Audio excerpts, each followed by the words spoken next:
Welcome to महास्पर्धा. मित्रांनो, combine group बी 2026 ची पूर्व परीक्षेची जाहिरात आलेली आहे आणि त्यानुसार अर्ज करणं सुरू आहे.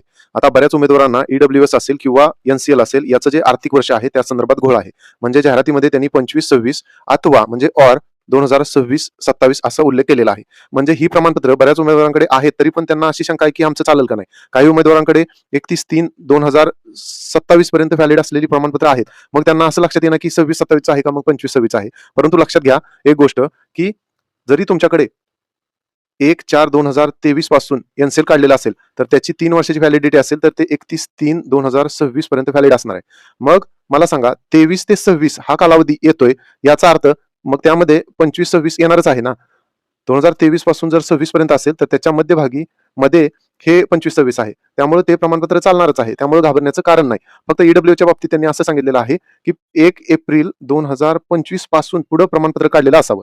आता गेल्या वर्षी काढलेलं प्रमाणपत्र असेल तर त्या प्रमाणपत्रावर तुम्ही अर्ज सादर करू शकता. परंतु एखाद्यानं गेल्या वर्षी प्रमाणपत्रच काढलं नसेल, मग त्यानं 24-25 या आर्थिक वर्षात काढलं असेल, मग त्याच्याकडे 25-26 नसेल, तर त्या उमेदवारांनी 30 एप्रिल 2026 पर्यंत तुमच्याकडे प्रमाणपत्र आलं पाहिजे.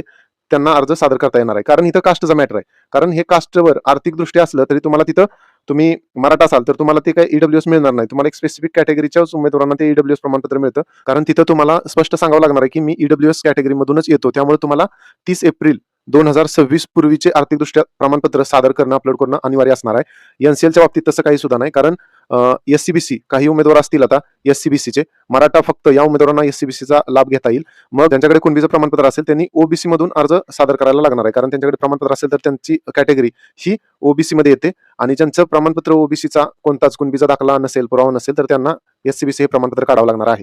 मग एससीबीसीच्या मराठा उमेदवारांनी म्हणायचं नाही की ईडब्ल्यूचं प्रमाणपत्र आम्ही काढतो, तर त्यांना ते असं करता येणार नाही. आता काही उमेदवारांकडे एनसीएल नसणार आहे किंवा काढायला वेळ जाईल, त्यांनी खूप वर्षापूर्वी प्रमाणपत्र काढली होती आणि आता काढलेलं नसेल, तर त्यांनी काय करायचं, अर्ज सादर करायचा आहे जुन्या एनसीएलवर.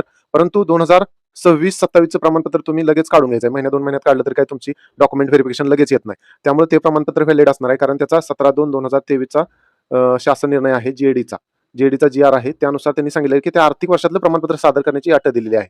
पूर्वी ती कसं होतं की अर्ज करायची शेवटची तारीख होती 30 एप्रिल समजा असेल, तर त्याच दिवशी तुमच्याकडे प्रमाणपत्र असायला पाहिजे होतं. परंतु ती अट आता रद्द करून ह्या जी आर नुसार अटक केलेली आहे की त्या आर्थिक वर्षातला असावं. मग ते वर्ष कोणतं आहे, 26-27. त्यामुळं अर्ज सादर करत असताना घाबरण्याचं कारण नाही. आपल्या स्वतःच्या कॅटेगरीचा लाभ घ्या. कारण कॅटेगरी प्लस ओपनच्या जागा तुम्हाला लाभ मिळणार आहे. अन्यथा तुम्हाला फक्त ओपनच्याच जागा मिळतील आणि त्या कमी असतील तर तिथं तुमचा टिकाव लागणार नाही. त्यामुळं कास्ट प्लस ओपनचा फायदा घ्यायचा असेल तर तुम्हाला एनसीएलला येस करावं लागेल. आता महिलांना एनसीएलची आवश्यकता नाही, त्यामुळं त्याचं टेन्शन घ्यायचं काम नाही. फक्त कॅटेगरीचा जर लाभ घ्यायचा असेल तर महिलांना एनसीएलची आवश्यकता आहे. 30% रिझर्वेशनच्या जागा घ्यायच्या असतील तर एनसीएल महिलांना अजिबात लागत नाही. तुमच्या काही अडचणी असतील तर कमेंट बॉक्समध्ये निश्चित विचारा. आपल्या महास्पर्धा युट्यूब चॅनलला सबस्क्राईब करा. Thanks for watching महास्पर्धा.